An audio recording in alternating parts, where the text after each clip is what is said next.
De Profundis, Oscar Wilde. A Lord Alfred Douglas, enero-marzo de 1897. Querido Bossi, después de una larga e infructuosa espera, he decidido escribirte yo, tanto por ti como por mí, pues no me gustaría pensar que he pasado 2 largos años de prisión sin recibir de ti ni una sola línea, ni aun noticia ni mensaje que no me dieran dolor.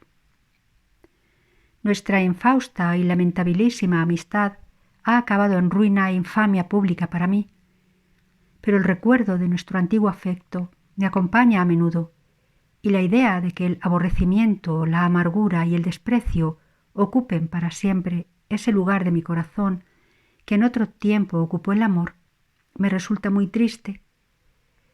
Y tú mismo sentirás, creo, en tu corazón, que escribirme cuando me consumo en la soledad de la vida de presidio es mejor que publicar mis cartas sin mi permiso o dedicarme poemas sin consultar. Aunque el mundo no haya de saber nada de las palabras de dolor o de pasión, de remordimiento o indiferencia que quieras enviarme en respuesta o apelación. No me cabe duda de que en esta carta en la que tengo que escribir de tu vida y la mía, del pasado y el futuro, de cosas dulces que se tornaron amargura y cosas amargas que pueden trocarse en alegría, ha de haber mucho que hiera tu vanidad en lo vivo. Si así fuera, vuelve a leerla una y otra vez hasta que mate tu vanidad. Si algo encuentras en ella de lo que te parezca ser acusado injustamente, recuerda que hay que agradecer que existan faltas de las que se nos pueda acusar injustamente. Si hubiera en ella un solo pasaje que lleve lágrimas a tus ojos, llora como lloramos en la cárcel, donde el día no menos que la noche está hecho para llorar. Eso es lo único que puede salvarte. Si vas con lamentaciones a tu madre, como hiciste a propósito del desprecio de ti que manifesté en mi carta a Robbie, estarás totalmente perdido. Si encuentras una sola excusa falsa para ti, enseguida encontrarás un 100 y serás exactamente lo mismo que fuiste antes. ¿Sigues diciendo, como le dijiste a Robbie en tu contestación, que yo te atribuyo motivos indignos? Si tú no tenías motivos en la vida, no tenías más que apetitos. Un motivo es un propósito intelectual. ¿Que eras muy joven cuando empezó nuestra amistad? Tu defecto no era que supieras muy poco de la vida, sino que sabías mucho. El alba de la juventud, con su flor delicada, su luz clara y pura, su alegría inocente y expectante, tú la habías dejado muy atrás. Con pies muy raudos y corredores, habías pasado del romance al realismo. La cloaca y las cosas que en ella viven habían empezado a fascinarte. Ese fue el origen del problema en el que buscaste mi ayuda, y yo, nada sabio según la sabiduría de este mundo, por compasión y simpatía te la di. Tienes que leer esta carta de principio a fin, aunque cada palabra sea para ti el fuego o el escalpelo del cirujano que hace arder o sangrar la carne delicada. Recuerda que el necio a los ojos de los dioses y el necio a los ojos del hombre son muy distintos. Siendo enteramente ignorante de los modos del arte de su revolución o los estados del pensamiento en su progreso, de la pompa del verso latino o la música más rica de las vocales griegas, de la escultura toscana o el canto isabelino, se puede estar lleno de la más dulce sabiduría. El verdadero necio, ese del que los dioses se ríen o al que arruinan, es el que no se conoce a sí mismo. Yo fui de esos demasiado tiempo. Tú has sido de esos demasiado tiempo. No lo seas más. No tengas miedo. El vicio supremo es la superficialidad. Todo lo que se comprende está bien. Recuerda asimismo que lo que para ti sea penoso leer, aún es más penoso para mí escribirlo. Contigo los poderes invisibles han sido muy buenos. Te han permitido ver las formas extrañas y trágicas de la vida como se ven las sombras en un cristal. La cabeza de Medusa que petrifica a los hombres, a ti se te ha dado mirarla en espejo solamente. Tú has caminado libre entre las flores. A mí me han arrebatado el mundo hermoso del color y el movimiento. Voy a empezar diciéndote que me culpo terriblemente. Aquí, sentado en esta celda oscura, vestido de presidiario, infamado y hundido, me culpo. En las noches de angustia, perturbadas y febriles, en los días de dolor largos y monótonos, es a mí a quien culpo. Me culpo por dejar que una amistad no intelectual, una amistad cuyo objetivo primario no era la creación y contemplación de cosas bellas, dominara enteramente mi vida. Desde el primer momento hubo demasiada distancia entre nosotros. Tú habías estado ocioso en el colegio, peor que ocioso en la universidad. No te dabas cuenta de que un artista, y sobre todo un artista como soy yo, es decir, aquel en el que la calidad de la obra depende de la intensificación de la personalidad, requiere para el desarrollo de su arte la compañía de ideas y una atmósfera intelectual, sosiego, paz y soledad. Tú admirabas mi obra cuando la veías acabada, gozabas con los éxitos brillantes de mi estreno y los banquetes brillantes que lo seguían. Te enorgullecías, y era muy natural, de ser el amigo íntimo de un artista tan distinguido, pero no podías entender las condiciones que exige la producción de la obra artística. No hablo en frases de exageración retórica, sino en términos de fidelidad absoluta al hecho material. Si te recuerdo que durante todo el tiempo que estuvimos juntos no escribí nunca ni una sola línea. Fuera en Torquay, Corinth, Londres, Florencia o en otros lugares, mi vida, mientras tú estuviste a mi lado, fue totalmente estéril y nada creadora. Y con escasos intervalos estuviste, lamento decirlo, siempre a mi lado. Recuerdo, por ejemplo, que en el mes de septiembre del 93, por escoger un solo ejemplo entre muchos, tomé unas habitaciones únicamente para trabajar sin que nadie me molestara, porque había roto lo acordado con George Hart, para quien había prometido escribir una obra que me estaba apremiando. Durante la primera semana te mantuviste lejos, habíamos disentido y, a decir verdad, lógicamente, sobre la cuestión del valor artístico de tu traducción de Salomé. Así que te contentaste con mandarme cartas necias sobre este tema. En esa semana escribí y terminé hasta el último detalle, tal y como después se representaría el primer acto de Un marido ideal. En la segunda semana volviste y prácticamente tuve que abandonar el trabajo. Yo llegaba cada mañana a St. James Place a las 11:30 para poder pensar y escribir sin las interrupciones inevitables en mi propia casa, aun siendo esa casa tranquila y pacífica. Pero en vano intento. A las 12 llegabas en coche y te ponías a fumar y charlar hasta la 1:30, en que había de llevarte a almorzar al Café Royal o al Berkeley.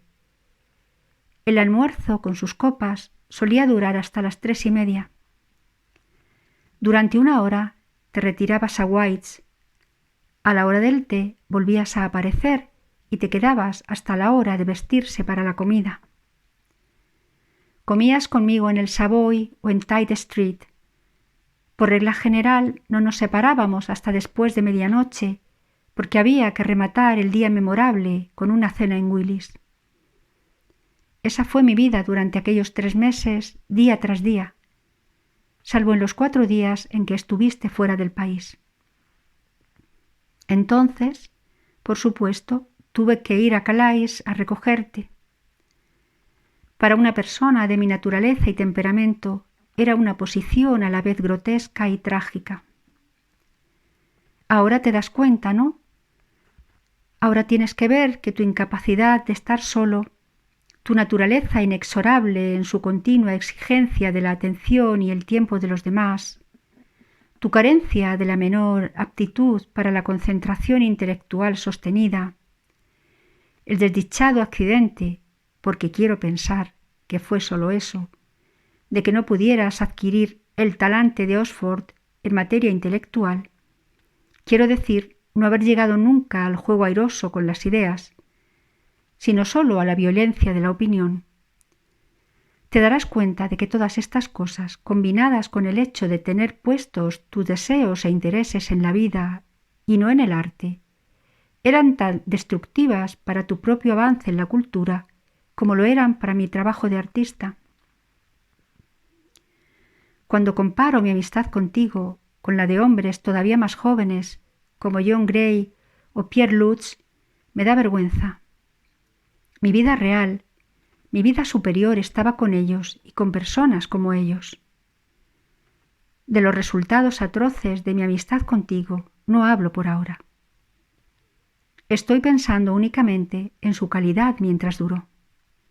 Fue intelectualmente degradante para mí. Tú tenías los rudimentos de un temperamento artístico en germen, pero yo te conocí demasiado tarde o demasiado pronto, no lo sé. Cuando estabas lejos yo estaba bien. En el momento, a primeros de diciembre del año al que me he referido, en que conseguí convencer a tu madre de que te sacara de Inglaterra, volví a recoger la trama rota y enredada de mi imaginación. Retomé mi vida en mis manos y no solo acabé los 3 actos que faltaban de Un marido ideal, sino que concebí y había casi completado otras 2 piezas de índole totalmente distinta, la tragedia florentina y la Sainte-Courtousine, cuando de pronto, sin ser llamado, sin ser bienvenido, y en circunstancias fatídicas para mi felicidad, volviste. Las 2 obras que entonces quedaron imperfectas no las pude retomar. El estado de ánimo que las había creado no lo pude recuperar nunca. Ahora que tú mismo has publicado un volumen de poesía, podrás reconocer la verdad de todo lo que aquí he dicho. Puedas o no, sigue siendo una verdad horrible en el corazón mismo de nuestra amistad. Mientras estuviste conmigo, fuiste la ruina absoluta de mi arte. Y al permitir que constantemente te interpusieras entre el arte y yo, me cubrí de vergüenza y de culpa en el más alto grado. Tú no lo sabías ver, no lo sabías entender, no lo sabías apreciar. Yo no tenía ningún derecho a esperarlo de ti. Tus intereses empezaban y acababan en tus comidas y tus caprichos. Tus deseos eran sencillamente diversiones, de placeres ordinarios o no tan ordinarios. Eran lo que tu temperamento necesitaba o creía necesitar en aquel momento. Debería haberte prohibido la entrada en mi casa y en mis habitaciones, salvo por invitación. Me culpo sin paliativos por mi debilidad. Era pura debilidad. Media hora con el arte siempre fue más para mí que un ciclo contigo. Realmente nada, en ningún período de mi vida, tuvo nunca la menor importancia para mí en comparación con el arte. Pero en un artista la debilidad es un crimen cuando es una debilidad que paraliza la imaginación. Me culpo también por haber dejado que me llevases a una ruina financiera absoluta y deshonrosa. Me acuerdo de una mañana a comienzos de octubre del 92. Estaba yo sentado en el bosque ya amarilleante de Berkeley con tu madre. En aquel tiempo yo sabía muy poco de tu verdadera naturaleza. Había estado de sábado a lunes contigo en Oxford. Tú habías estado 10 días conmigo en Cromer jugando al golf. La conversación recayó sobre ti y tu madre empezó a hablarme de tu carácter. Me habló de tus 2 defectos principales, tu vanidad y, según sus palabras, tu absoluta inconsciencia en materia de dinero. Recuerdo muy bien cómo me reí. no tenía ni idea de que lo primero me llevaría a la cárcel y lo segundo a la quiebra. Pensé que la vanidad era una especie de flor airosa en un hombre joven. En cuanto a la prodigalidad, porque pensé que no se refería más que a la prodigalidad, las virtudes de la prudencia y el ahorro no estaban ni en mi naturaleza ni en mi estirpe. Pero antes de que nuestra amistad cumpliera un mes más, empecé a ver lo que realmente quería decir tu madre. Tu insistencia en una vida de abundancia desenfrenada, tus incesantes peticiones de dinero, tu pretensión de que todos tus placeres los pagara yo, estuviera o no contigo, me pusieron al cabo de un tiempo en serios apretos pecuniarios, y lo que, para mí al menos, hacía aquellos derroches tan monótonos y faltos de interés, conforme tu persistente ocupación de mi vida se hacía cada vez más fuerte, era que el dinero realmente se gastara poco más que en los placeres de comer, beber y ese tipo de cosas. De vez en cuando es un gozo tener la mesa roja de vino y rosas, pero tú ibas más allá de todo gusto y mesura. Tú exigías sin elegancia y recibías sin gratitud. Diste en pensar que tenías una especie de derecho a vivir a mi costa y con un lujo profuso al que nunca habías estado acostumbrado, y que por eso mismo aguzaba tanto más tus apetitos. Y al final, si perdías dinero jugando en un casino de Argel, te bastaba con telegrafiarme a la mañana siguiente a Londres para que abonase tus pérdidas en tu cuenta del banco y no volvías a pensar más en el asunto. Si te digo que entre el otoño de 1892 y la fecha de mi encarcelamiento me gasté contigo y en ti más de 5.000 libras de dinero contante y sonante, letras aparte, te harás una idea de la clase de vida que exigías. ¿Te parece que exagero? Mis gastos ordinarios contigo para un día cualquiera en Londres, en almuerzo, comida, cena, diversiones, coches y demás, sumaban entre 12 y 20 libras, y el gasto semanal, lógicamente proporcionado, oscilaba entre las 80 y las 130 libras. Nuestros 3 meses en Goring me costaron, contando por supuesto el alquiler, 1.340 libras. He tenido que recorrer paso a paso cada apunte de mi vida con el receptor de quiebras. Fue horrible. La vida llana y el alto pensamiento era, por supuesto, un ideal que en aquella época no podías apreciar, pero ese despilfarro fue una vergüenza para los dos. Una de las comidas más deliciosas que recuerdo la hicimos en Robbie y yo en un cafetillo del Soho, y vino a costar en chelines lo que costaban en libras las comidas que yo te daba.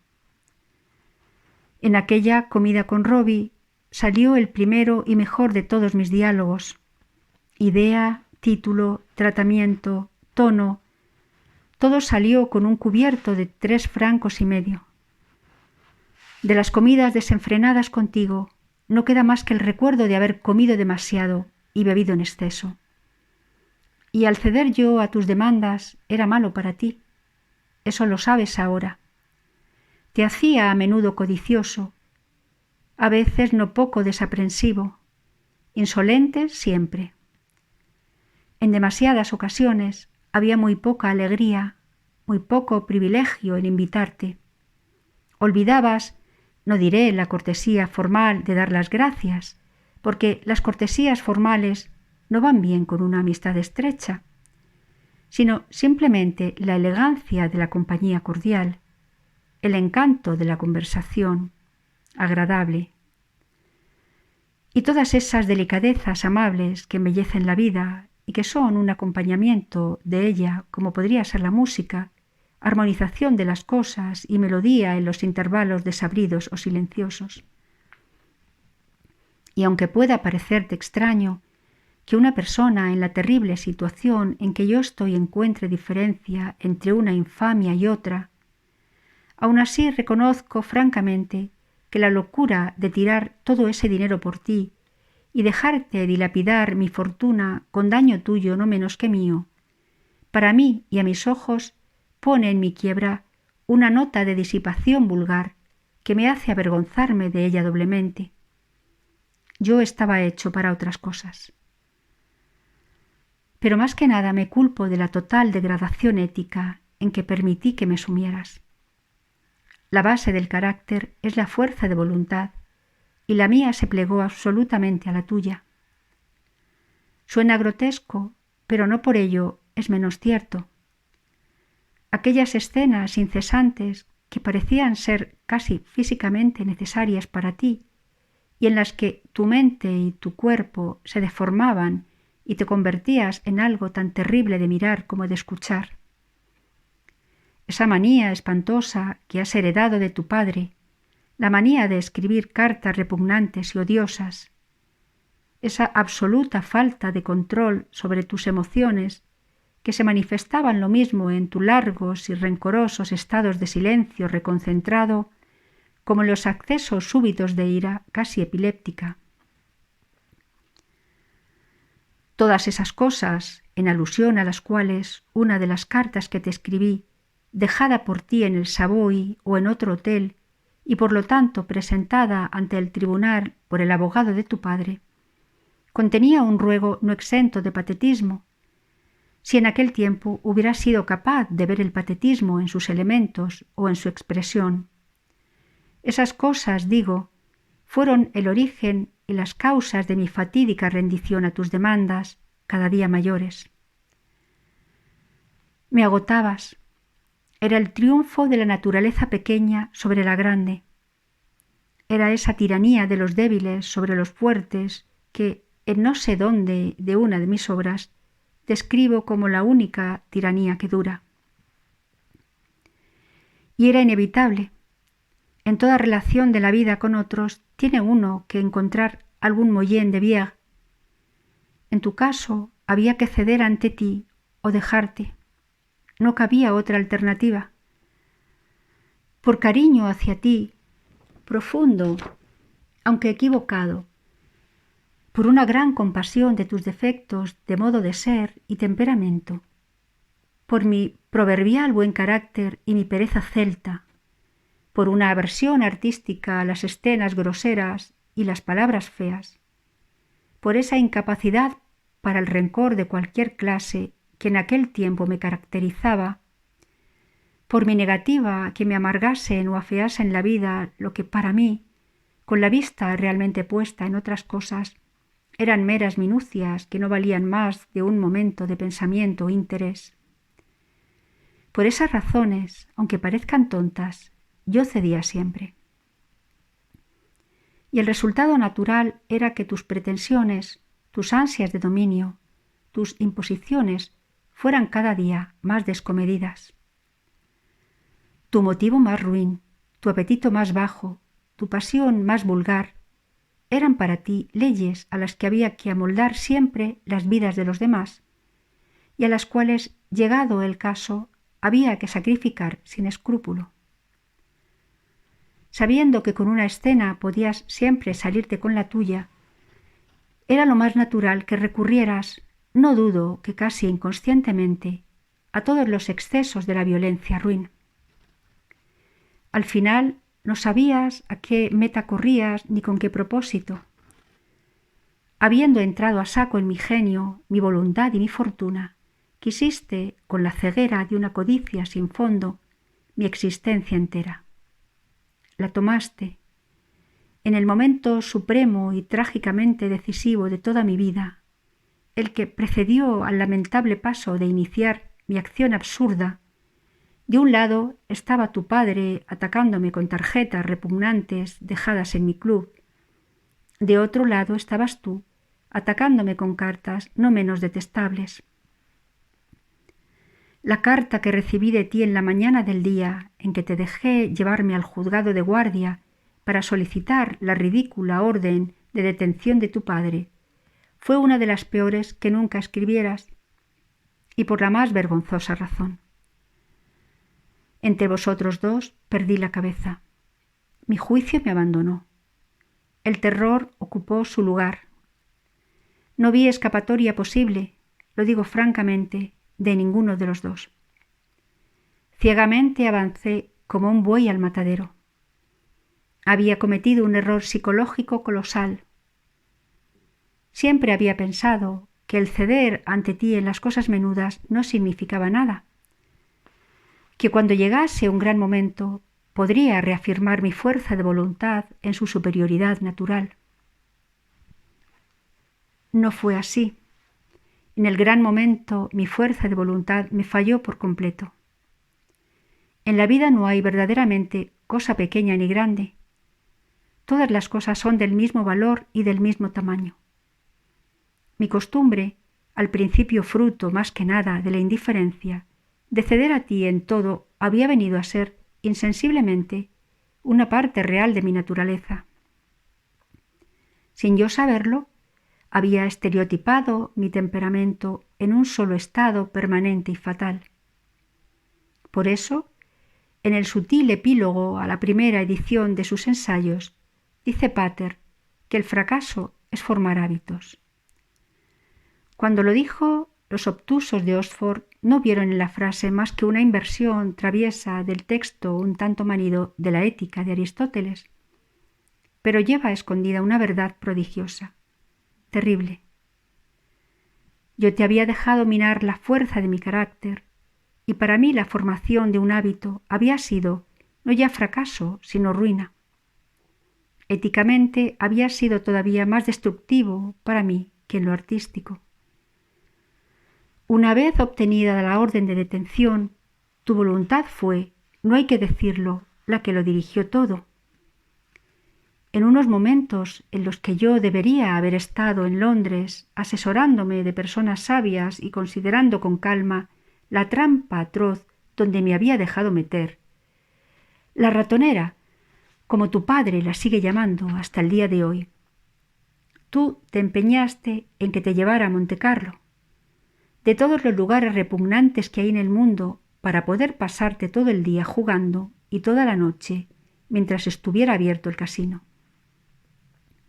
En cuanto a mí, que no le veo el encanto al bacará, yo me quedaba fuera solo. Te negaste a comentar siquiera fuera en 5 minutos la situación en la que tú y tu padre me habíais puesto. Lo mío era sencillamente pagar tus gastos de hotel y tus pérdidas. La más mínima alusión a la prueba que me aguardaba era un fastidio. Una nueva marca de champán que nos recomendaran tenía más interés para ti. A nuestro regreso a Londres, los amigos que verdaderamente deseaban mi bien me imploraron que me fuera al extranjero, que no afrontara un proceso imposible. Tú les imputaste motivos viles para dar ese consejo, y a mi cobardía por prestarles oídos. Tú me forzaste a quedarme para salir adelante en el estrado, si era posible, con perjurios tontos y absurdos. Al final yo fui naturalmente detenido, y tu padre fue el héroe del día. Más aún, en realidad, que el héroe del día. Tu familia se codea ahora, mira qué curioso, con los inmortales, pues por uno de esos efectos grotescos que son, por así decirlo, el elemento gótico de la historia y que hacen de Clio la menos seria de todas las musas, tu padre vivirá siempre entre los padres buenos y puros de la literatura de catequesis. Tu sitio está con el del niño Samuel, y yo me veo sentado en el cenagal más abajo de Malevolge, entre Giles de Retz y el Marqués de Sade. Por supuesto que debería haberme librado de ti. Me debería haber sacudido tu persona, como se sacude uno de la ropa una cosa que se le ha pinchado. En el más maravilloso de todos tus dramas, Esquilo nos habla del gran señor que cría en su casa al cachorro de león y le quiere porque acude con mirada encendida a su llamada y le pide mimoso la comida. Y la cosa crece y muestra la naturaleza de su raza y destruye al señor y su casa y todas sus pertenencias. Siento que yo fui como él, pero mi falta estuvo no en que no me separara de ti, sino en que me separé de ti demasiadas veces. Que yo recuerde, ponía fin a mi amistad contigo cada 3 meses sin falta, y cada vez que lo hacía, tú te las ingeniabas con súplicas, telegramas, cartas, la intervención de tus amigos, la intervención de los míos, etc., para persuadirme a dejarte volver. Cuando a finales de marzo del 93 saliste de mi casa de Torquay, yo había resuelto no volver a hablar contigo, ni permitir que bajo ninguna circunstancia te acercases a mí. Tan repugnante había sido la escena que me hiciste la noche antes de tu partida. Escribiste y telegrafiaste desde Bristol rogando que te perdonara y te recibiera. Tu tutor, que se había quedado conmigo, me dijo que a su juicio eras a veces totalmente irresponsable de tus palabras y tus actos, y que la mayoría, si no todos, de los de Magdalena eran de la misma opinión. Yo accedí a recibirte y, por supuesto, te perdoné. Camino de Londres me suplicaste que te llevara al Savoy. Aquella visita fue funesta para mí. 3 meses después, en junio, estamos en Goring. Unos amigos tuyos de Oxford vienen invitados de sábado a lunes. La mañana del día en que se fueron me hiciste una escena tan espantosa, tan lamentable, que te dije que debíamos separarnos. Lo recuerdo muy bien.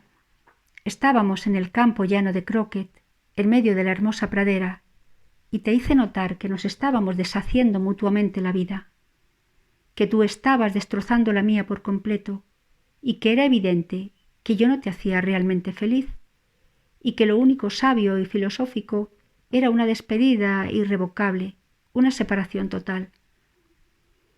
Tú te fuiste malhumorado después de comer, dejando unas de tus cartas más ofensivas para que el mayordomo me la entregara después de tu marcha.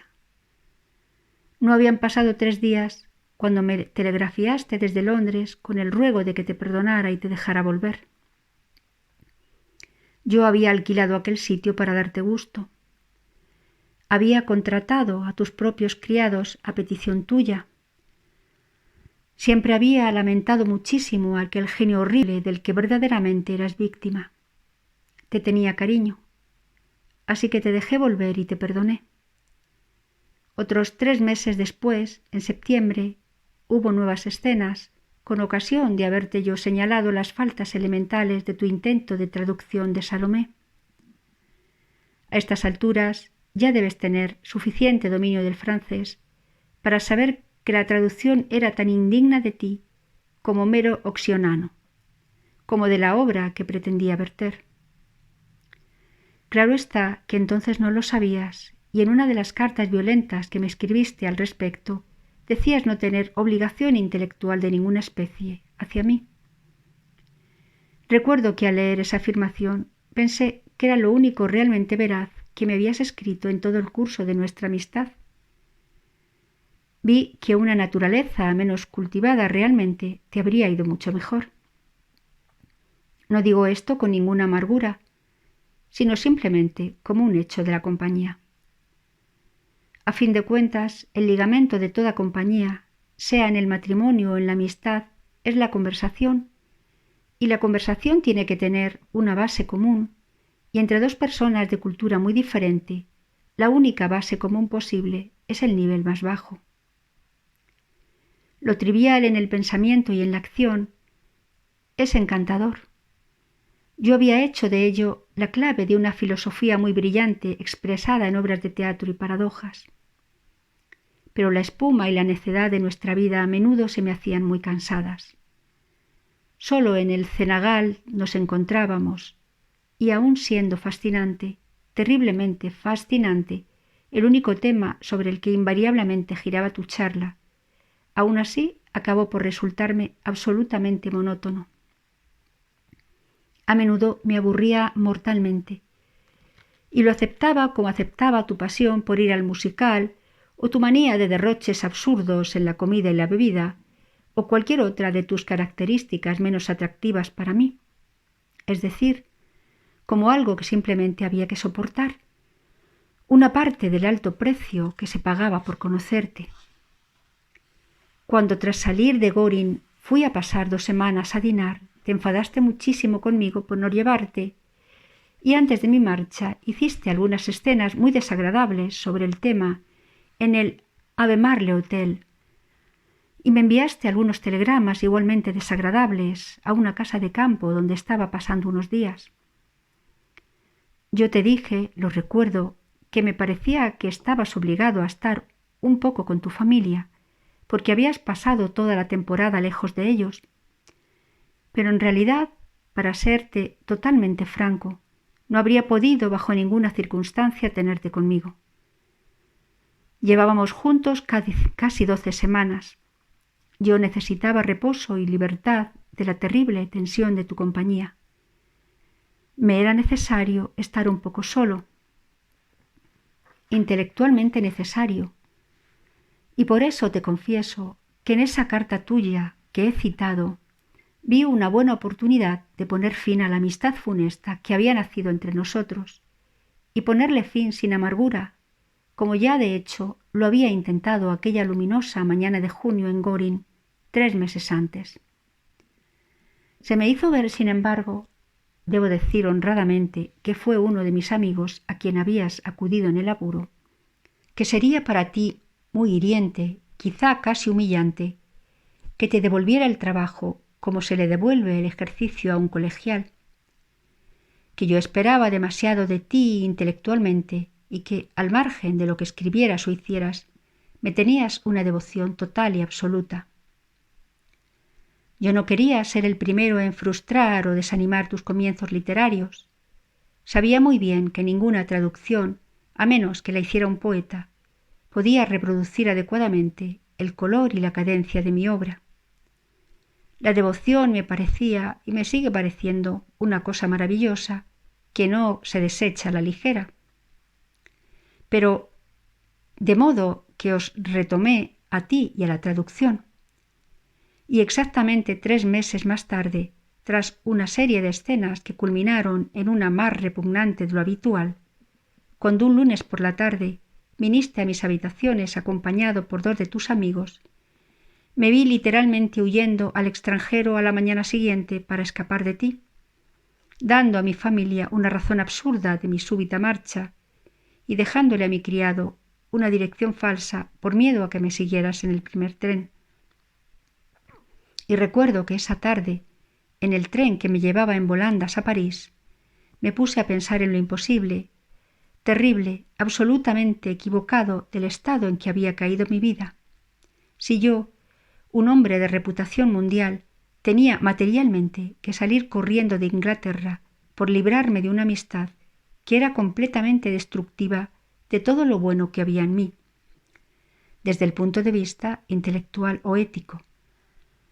Y siendo la persona de la que huía no un ser terrible salido de la cloaca o del cenagal a la vida moderna y con el que yo hubiera enredado mis días, sino tú, un muchacho de mi misma posición y rango social, que habías ido a mi mismo colegio de Oxford y eras un invitado constante en mi casa. Llegaron los habituales telegramas de ruegos y remordimientos. Me hice el sordo. Por fin amenazaste con que, a menos que consintiera en recibirte, por nada del mundo accederías a irte a Egipto. Yo mismo, con tu conocimiento y conformidad, le había rogado a tu madre que te enviara a Egipto para alejarte de Inglaterra, porque en Londres estabas echando tu vida a perder. Sabía que si no ibas se llevaría una desilusión terrible, y pensando en ella te recibí, y bajo la influencia de una gran emoción que ni siquiera a ti se te puede haber olvidado, perdoné el pasado, aunque no dije absolutamente nada del futuro.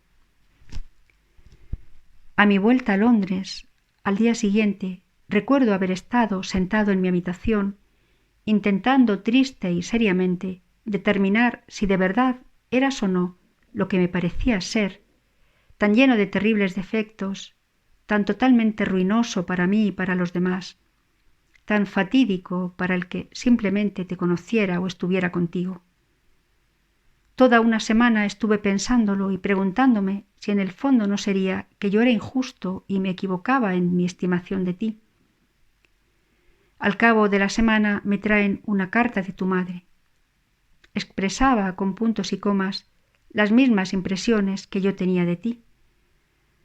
En ella hablaba de tu vanidad ciega y exagerada, que te hacía despreciar tu casa y calificar de filisteo a tu hermano mayor, de tu mal genio que hacía que le diera miedo a hablarte de tu vida, de la vida que ella intuía, sabía que estabas llevando, de tu conducta en cuestiones de dinero, tan penosa para ella en más de un aspecto, de la degeneración y el cambio que había habido en ti.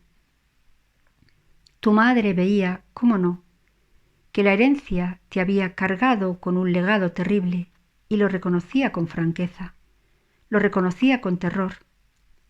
Es el único de mis hijos que ha heredado el fatal temperamento de los Douglas, decía de ti.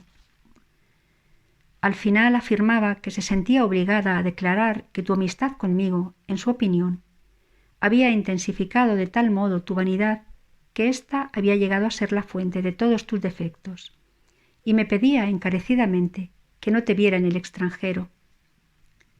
Yo le respondí inmediatamente diciéndole que estaba totalmente de acuerdo con todas y cada una de sus palabras. Añadí mucho más. Llegué hasta donde podía llegar. Le conté que el origen de nuestra amistad era que tú, en tus tiempos de estudiante de Oxford, habías venido a pedirme que te ayudara en un asunto muy serio de una índole muy particular. Le conté que tu vida había estado continuamente turbada de la misma manera. De tu ida a Bélgica habías echado tú la culpa a tu compañero en ese viaje y tu madre me había reprochado el habértelo presentado. Yo trasladé la culpa donde debía estar, sobre tus hombros. Acabé asegurándole que no tenía la menor intención de reunirme contigo en el extranjero y rogándole que tratase de retenerte allí, bien como agregado honorario, si eso fuera posible, o para aprender lenguas modernas, si no lo fuera, o con el motivo que le pareciera, al menos durante 2 o 3 años, y por tu bien, así como por el mío. Entretanto, tú me estabas escribiendo en cada correo que venía de Egipto. Yo no hice el más mínimo caso de ninguna de tus comunicaciones, las leía y las rompía. Tenía muy decidido no tener más trato contigo. Estaba resuelto y me dediqué con alegría al arte cuyo progreso te había dejado interrumpir. Pasados 3 meses, tu madre, con esa desdichada debilidad de la voluntad que le caracteriza y que en la tragedia de mi vida ha sido un elemento no menos fatídico que la violencia de tu padre, me escribe ella misma, no me cabe duda, claro está, que instigada por ti, y me dice que estás preocupadísimo por no saber de mí y que para que no tenga excusa para no comunicarme contigo, me envía tu dirección en Atenas, que, por supuesto, yo conocía perfectamente. Confieso que su carta me dejó absolutamente pasmado. No entendía que, después de lo que me había escrito en diciembre y lo que yo le habría escrito a ella en respuesta, pudiera de ninguna manera tratar de reparar o reanudar mi desgraciada amistad contigo. Respondí a su carta, naturalmente, y una vez más la insté a que intentase ponerte en relación con alguna embajada para evitar que volvieses a Inglaterra. Pero a ti no te escribí, ni hice más caso de tus telegramas que antes de que tu madre me escribiera. Finalmente, telegrafiaste a mi mujer pidiéndole que usara de su influencia conmigo para que yo te escribiera. Nuestra amistad siempre había sido una fuente de malestar para ella, no solo porque nunca le agradaste personalmente, sino porque veía cómo tu compañía continua me alteraba, y no para mejor. De todos modos, lo mismo que contigo, había mostrado siempre la mayor finura y hospitalidad. Así tampoco pudo soportar la idea de que yo fuera de ninguna manera ingrato, porque eso le parecía, con ninguno de mis amigos. Pensaba, sabía de hecho, que eso no iba con mi carácter. A petición suya sí me comuniqué contigo. Recuerdo muy bien el texto de mi telegrama. Te decía que el tiempo cura todas las heridas, pero que de allí a muchos meses no quería ni escribirte ni verte. Tú saliste inmediatamente para París, enviándome por el camino telegramas apasionados en los que suplicabas que te viera una vez, aunque no fuera más. Yo me negué. Llegaste a París un sábado por la noche y encontraste en el hotel una breve carta mía diciendo que no quería verte. A la mañana siguiente recibí en Tite Street un telegrama tuyo de unas 10 u 11 páginas. En él declarabas que fuera lo que fuese lo que me hubieras hecho, no podías creer que yo me negase rotundamente a verte. Me recordabas que por verte siquiera una hora habías viajado durante 6 días con sus noches por Europa sin hacer alto ni una sola vez. Hacías un llamamiento muy patético. Lo reconozco, y acababas con lo que me pareció ser una amenaza de suicidio, y no muy velada. Tú mismo me habías contado con frecuencia cuántos había habido en tu estirpe que se habían manchado las manos con su propia sangre. Tu tío, ciertamente, tu abuelo, posiblemente, muchos otros en la línea mala y demente de la que procedes. La piedad, mi antiguo afecto por ti, la consideración a tu madre, para quien tu muerte eran tan terribles circunstancias, habría sido un golpe casi insoportable. El horror de pensar que una vida tan joven y que entre todos tus feos defectos aún tenía en sí una promesa de belleza, pudiera tener un fin tan repulsivo. La mera humanidad, todo eso, si hicieran falta excusas, debe servirme de excusa por haber consentido otorgarte una última entrevista. Cuando llegué a París, tus lágrimas derramadas una y otra vez durante toda la velada, que caían sobre tus mejillas como lluvia mientras comíamos primero en Biosín y cenábamos después en Paillard, la alegría no fingida que mostraste al verme tomándome de la mano siempre que podías, como si fueras un niño dulce y penitente, tu contrición, tan sencilla y sincera en aquel momento, me hicieron acceder a reanudar nuestra amistad. 2 días después habíamos vuelto a Londres. Tu padre te vio almorzando conmigo en el Café Royal, se sentó a mi mesa, bebió de mi vino y esa tarde, mediante una carta dirigida a ti, inició su primer ataque contra mí. Puede ser extraño, pero otra vez me vi puesto, no diré en la ocasión, sino en el deber de separarme de ti. No hace falta que te señale que me refiero a tu conducta conmigo en Brighton del 10 al 13 de octubre de 1894. Remontarse a hace 3 años es mucho para ti.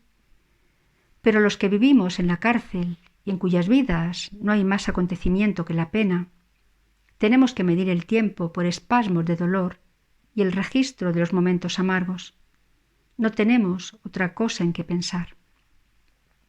El sufrimiento, por curioso que esto pueda parecerte, es el medio por el que existimos y es el único medio por el que somos conscientes de existir, y el recuerdo del sufrimiento en el pasado nos es necesario como garantía, evidencia de nuestra identidad continuada. Entre yo y el recuerdo de la alegría hay un abismo no menos profundo que entre yo y la alegría en su inmediatez. Si nuestra vida juntos hubiera sido como el mundo se la imaginaba, una vida tan solo de placer, disipación y risas, yo no sería capaz de recordar ni uno solo de sus pasajes. Es porque estuvo llena de momentos y días trágicos, amargos, siniestros en sus avisos, grises o tremendos en sus escenas monótonas y violencias indecorosas, por lo que veo u oigo cada incidente con todo su detalle. Veo y oigo, de hecho, poco más. Hasta tal punto se nutren los hombres de dolor en este lugar, que mi amistad contigo, en la forma en que me veo forzado a recordarla, se me aparece siempre como un preludio consonante con esos variados modos de angustia que cada día tengo que atravesar. Más aún, como algo que los exige, como si mi vida, no obstante lo que pareciera a mis ojos y a los de los demás, hubiera sido constantemente una auténtica sinfonía del dolor, pasando por sus movimientos rítmicamente enlazados hasta su cierta resolución, con esa inevitabilidad que caracteriza en el arte el tratamiento de todo gran tema. He hablado de tu conducta conmigo durante 3 días seguidos. Hace 3 años, ¿no es verdad? Yo estaba solo en Worthing tratando de acabar mi última obra de teatro. Las 2 visitas que me habías hecho habían acabado.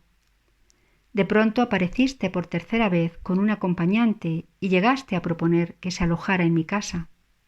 Yo, reconocerás ahora que con toda propiedad, me negué en rotundo. Os atendí, naturalmente, no me quedaba otro remedio, pero fuera, no en mi casa. Al día siguiente, un lunes, tu compañero volvió a las obligaciones de su profesión y tú te quedaste conmigo. Aburrido de Worthing, y todavía más, no me cabe duda, de mis esfuerzos infructuosos por concentrar mi atención en la obra, la única cosa que en aquel momento me interesaba, insistes en que te lleve al gran hotel de Brighton. La noche de nuestra llegada caes enfermo con esa terrible fiebre baja estúpidamente llamada influenza. Tu segundo, si no tercer ataque. No tengo que recordarte cómo te atendí y cómo te cuidé. No solo con todo el lujo de frutas, flores, regalos, libros y todas esas cosas que pueden comprarse con dinero, sino con ese afecto, ternura y amor que, pienses tú lo que pienses, no se compran con dinero. Salvo 1 hora de caminata por las mañanas y 1 hora de paseo en coche por las tardes, no salí del hotel. Conseguí uvas especiales de Londres para ti, porque las que había en el hotel no te gustaban. Inventé cosas para agradarte. Permanecía contigo o en la habitación contigua a la tuya. Me sentaba a tu lado todas las noches para sosegarte o distraerte. A los 4 o 5 días te recuperas y yo alquilo unas habitaciones para tratar de terminar la obra. Tú, por supuesto, me acompañas. En la mañana del día siguiente a nuestra instalación me pongo muy malo. Tú tienes que ir a Londres a un asunto, pero prometes volver por la tarde. En Londres te encuentras a un amigo y no vuelves a Brighton hasta última hora del día siguiente. Para entonces yo tengo una fiebre terrible y el médico descubre que me has contagiado la influenza. No podría imaginarse cosa más incómoda para un enfermo que lo que resultaron ser aquellas habitaciones. Mi cuarto de estar está en el 1er piso, mi dormitorio en el 3º. No hay ningún criado para atenderme, ni nadie siquiera para enviar un recado ni traer lo que mande el médico. Pero estás tú. No me inquieto. Los 2 días siguientes me dejas completamente solo.